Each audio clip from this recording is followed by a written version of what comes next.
Les Misérables might be the greatest historical novel that I've ever read. It's a profound investigation of themes of justice, redemption, and forgiveness, love and sacrifice, and what it means to be human at the end of the day. It's also nearly 1,200 pages long, and it's worth reading every single page. Now, there are few books, if any, that I've read that have offered anywhere near this kind of enormous, what this enormous tome has offered in terms of growth opportunity.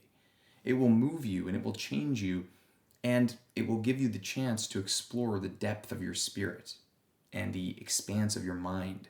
Now, I won't lie, it's occasionally overwhelming, and it has many, many digressions on everything from the Battle of Waterloo to the Parisian sewer system.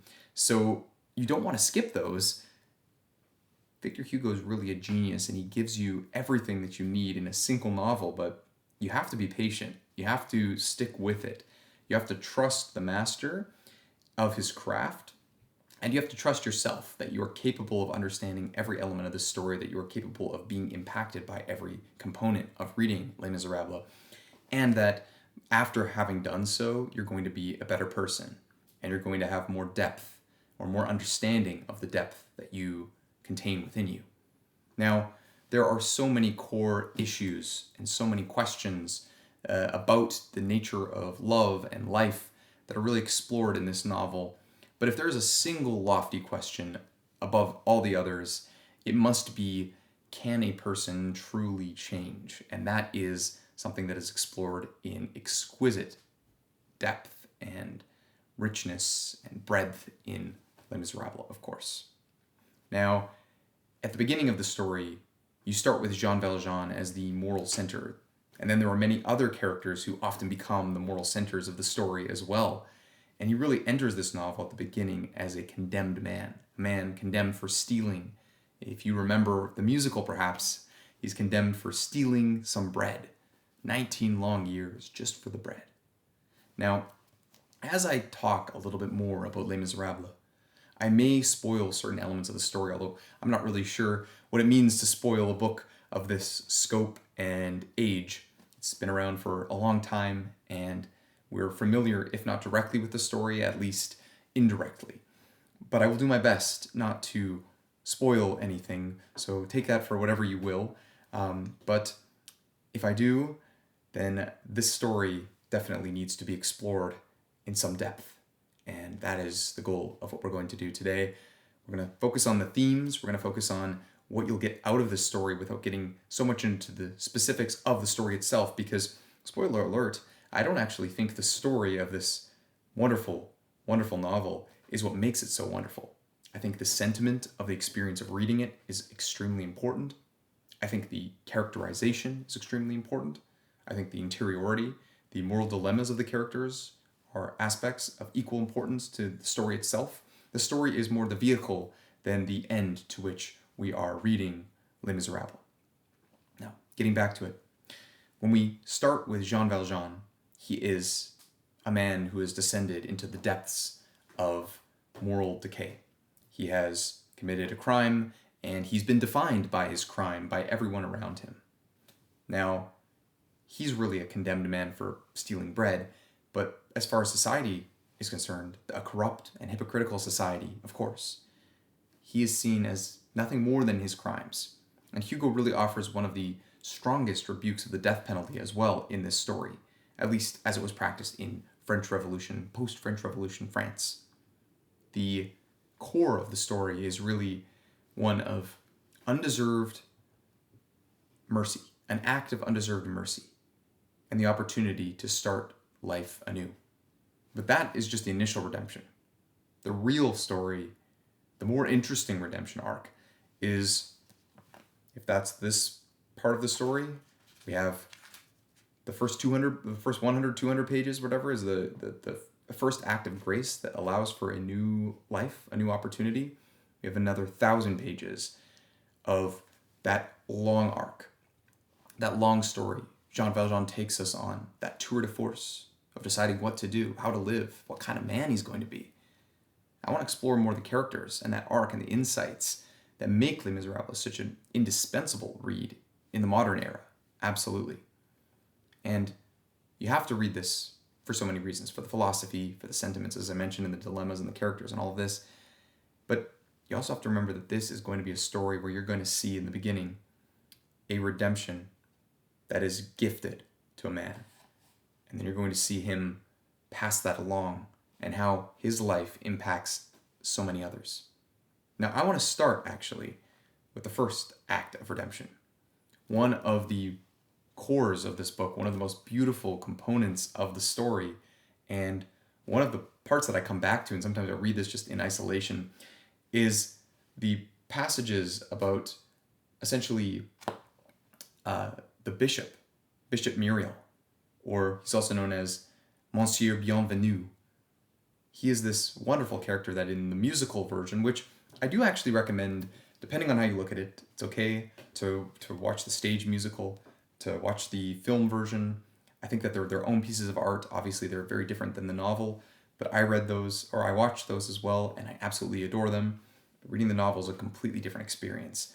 But the beginning section with Bishop Myriel, with Monsieur Bienvenu, in the musical is so small, and even in the novel, it's so small. But it's just such a beautiful, beautiful passage. This wonderful character, a true emissary of goodness in the world, who gives up so much, sacrifices, and offers a forgiveness that is not deserved to a man who stole from him, a man who took everything from him, and he gives him a new life, a new opportunity. Now, Bishop Myriel is one of the great characters in literature, I think in all of literature. And it's interesting that Victor Hugo also wrote Notre Dame de Paris, or The Hunchback of Notre Dame, in which you have Claude Frollo, who's this very corrupt and wicked religious leader character. So you see that Hugo does not believe that just because someone is religious or not religious, because he's, a business or not a businessman or a poor or whatever, that he's going to be moral or immoral. For Hugo, morality and goodness, right and wrong, exists as opportunities, as equal potential for every character, for every individual. So there are individuals of every class, every level of society, every strata of society that do good, that do bad. And Hugo's really great at exploring that, at showing that it's not a single type of person that does good things or a single type that does bad things, which is something a lot of novelists unfortunately do. But he's great with that morality. Now, this brief appearance of Bishop Myriel, it really just influences our entire story, and it becomes a moral and spiritual example of that radical hospitality and that trust that he puts in someone who is rejected by society. It's just beautiful, beautiful. The candlesticks remaining with Valjean as a symbol as well afterwards. He's gifted these candlesticks after he steals. And I think that one good act, it goes so far beyond. It reaches all these other characters, Fantine, Cosette, Marius, Javert, through Valjean. So really what we see is one act of forgiveness and redemption and justice that influences and connects to all these other acts of justice and injustice. And first, we got to start with that. So we have that beginning section where you have Monsieur Bienvenu and his act of basically senseless mercy, undeserved justice. And then you have the next phase of Jean Valjean's life, in which he's passing this forward. He's really paying it forward to everybody else. And you get to see all of these lives impacted by Jean Valjean. Now, Jean Valjean, of course, is an amazing character. He's got so much spiritual strength. He shows transformation, true transformation, spiritual transformation. He becomes worthy of that mercy that he's already received, but he wasn't worthy of it when he first received it, which is really interesting. Throughout his story, he becomes a successful businessman, he becomes a mayor, and he goes on to have to restart multiple times. The first time he builds himself up, he becomes a respectable member of society, a mayor, a businessman, he's helping everyone. He's like the greatest person in this society. It's the first arc of redemption. You would think that's where he would end. But Hugo's mind is so much larger than this. Instead of that, he introduces an interesting character, Javert. And Javert is the symbol of justice without any mercy. It's just pure justice, or his sense of justice. We'll have to complicate that question a little bit later about whether or not that actually is justice. But he has this absolute rigid view of what justice is: right and wrong, black and white, good and evil.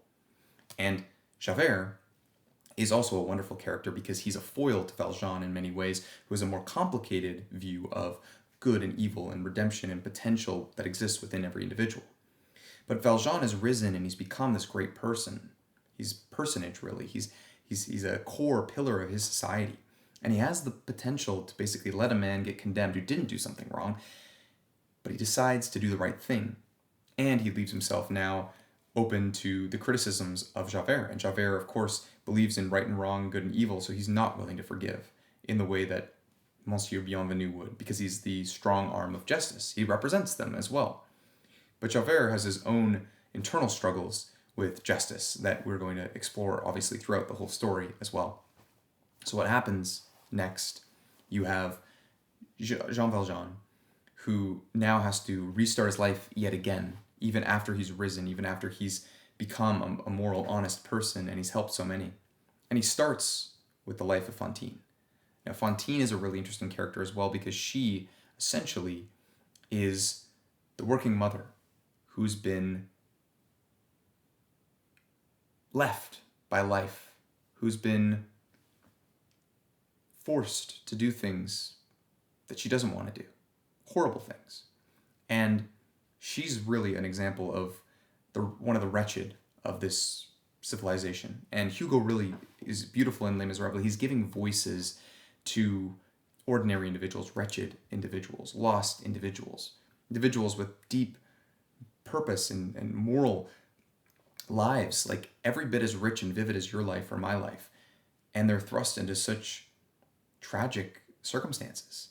And he humanizes them in a way that was not common at the time, maybe now or now it's a lot more common, but it wasn't. And so she's this working class mother, she's been abandoned, and she really has to trust her daughter to these terrible, terrible people who are, the innkeepers at the time that she's entrusting them. They go on and they fail in that business and do something else because they're so dishonest. At the very end of the story, it ends with the father of this family basically leaving to go to America to become a slaver. So that gives you the example of just how wretched these people are in their own way. Like, they're morally wretched, they're repugnant, they're not good people. But the children in this family, they're more complicated characters as well. And so without going into depth in every single character of Les Misérables, because obviously that would expand the scope of this beyond what I think will be reasonable, suffice it to say that there's moral complexity in every individual, even in Thénardier, right? Like, even there, and that's the father, I forget his first name. Anyways, he's also got moral complexity. Not in that he's so much a good guy, but he does things that are perceived as good, perceived as evil. Very fascinating, very fascinating. And I think that all these characters really offer just different commentaries on the challenges of life and how one can become a discontent in this world. And it's not, in most cases, any fault of these characters. Now, Jean Valjean is definitely the moral core of the first part of the novel, and he becomes the moral core. I would say he's the moral core throughout, but one could argue that Marius is also the moral core of the second half of the story. At least the way that Hugo writes it, it's a lot more so the case than it would be in the musical or the stage production. He's really, really a core of the character, core character in this book. And he is the character that I think Jean Valjean most shows his steel, his mettle through, in how he sacrifices for this man who loves his adopted daughter, who loves this, because Jean Valjean is sacrificing every level, right? He goes on to become a great businessman. He loses all of this by stepping in, doing the right thing when he could have gotten away with being this escaped convict, because they thought it was another guy. No, I'm not going to do that. The right thing to do is to say it was really me. But then Fantine, her daughter, needs help because she's left him with a terrible family and she's dying, and so he agrees to take her on. He basically adopts her.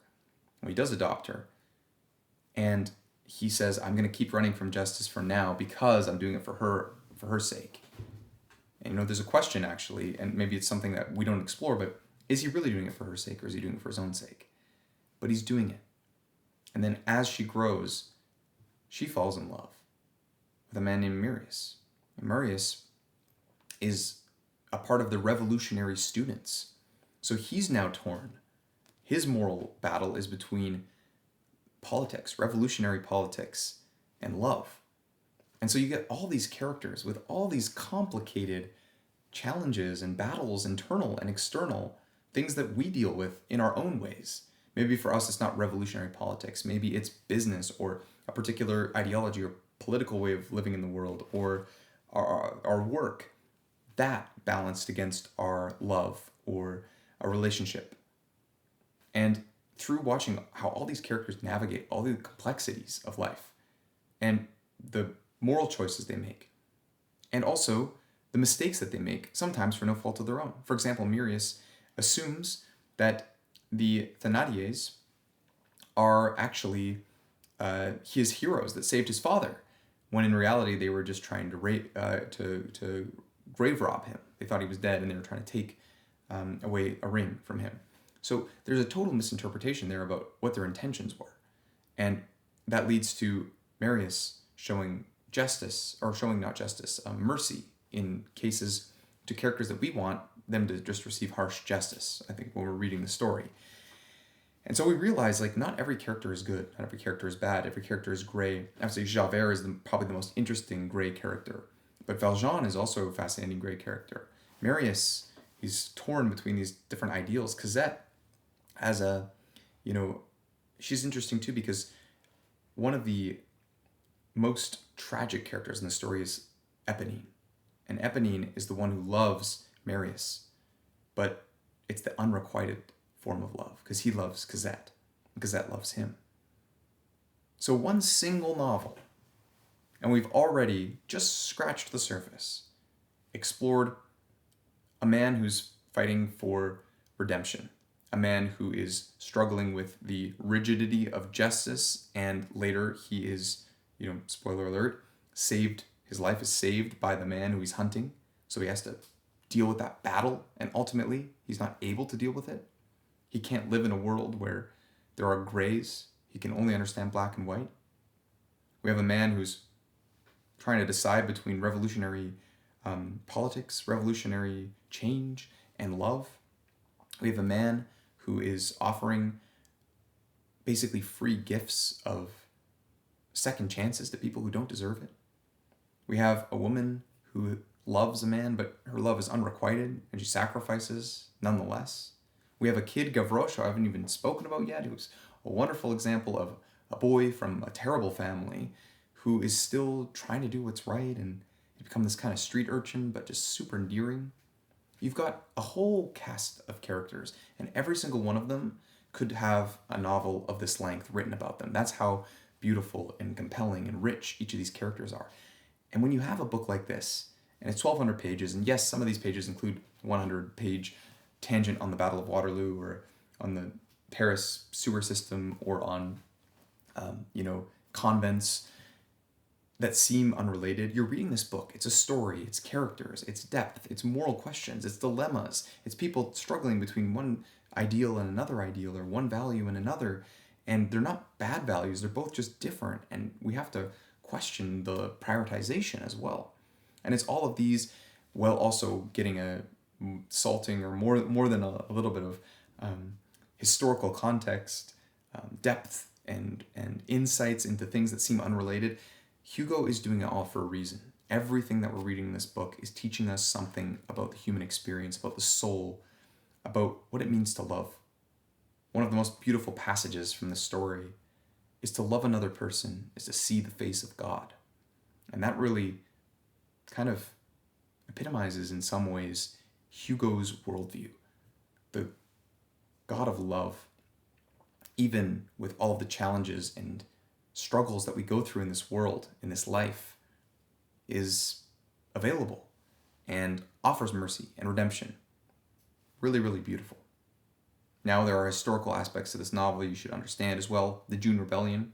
This is not based in the French Revolution, unlike some people that think it is, which I can understand, but it's actually based just after the French Revolution, the June Rebellion in the 1830s, and not the 1789 French Rebellion that you're probably thinking of.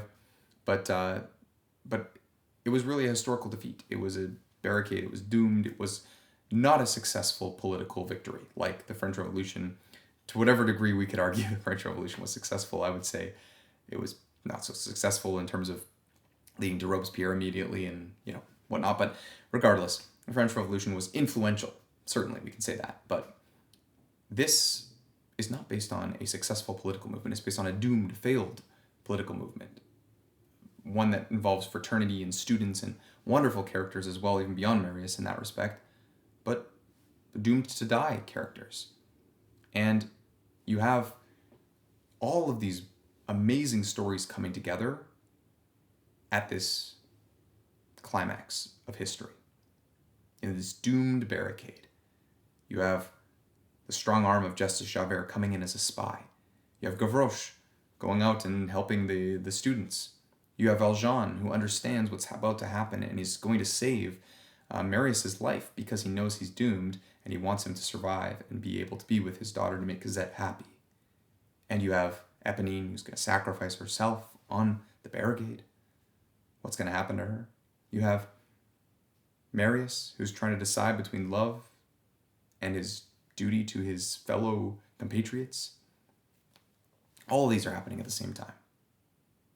That's why it needs to be 1,200 pages long, because you've got to understand where all these are coming from. You've got to understand the historical context. Then you get this moment, this stew of everything coming together, and then you get the final release. And you will be thinking about this for the rest of your life. I can promise you that. Justice versus mercy is the core moral conflict here. Jean Valjean versus Javert. Bishop Myriel versus the criminal justice system. You have guilt of circumstance and guilt that is legitimate. These are interesting questions. Taking some bread, stealing some bread, that's wrong. But is that worthy of 20 years in prison? But there are other cases. The Theadia, I totally always butcher their names. They are genuinely not good people. And they deserve harsh penalties. There are people like this in the book. Javert is not wrong that justice is important. But Myriel is not wrong. Monsieur Bienvenu is not wrong. The bishop is not wrong. That mercy and justice need to coexist. And mercy is also a very important thing. Jean Valjean shows what happens to a man who is given justice. 19 years, he becomes a thief. He starts as a thief. And he becomes worse.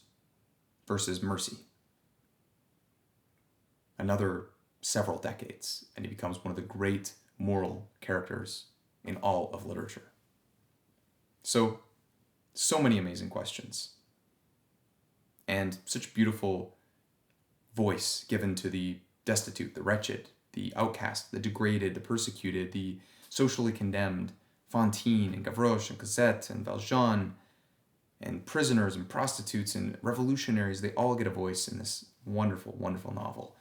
Honestly, I could speak about this for hours more, and my praise would probably be just as effusive as it's been.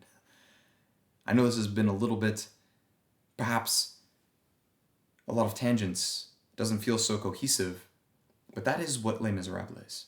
It's not going to feel super cohesive and tight when you read it. It's going to feel epic.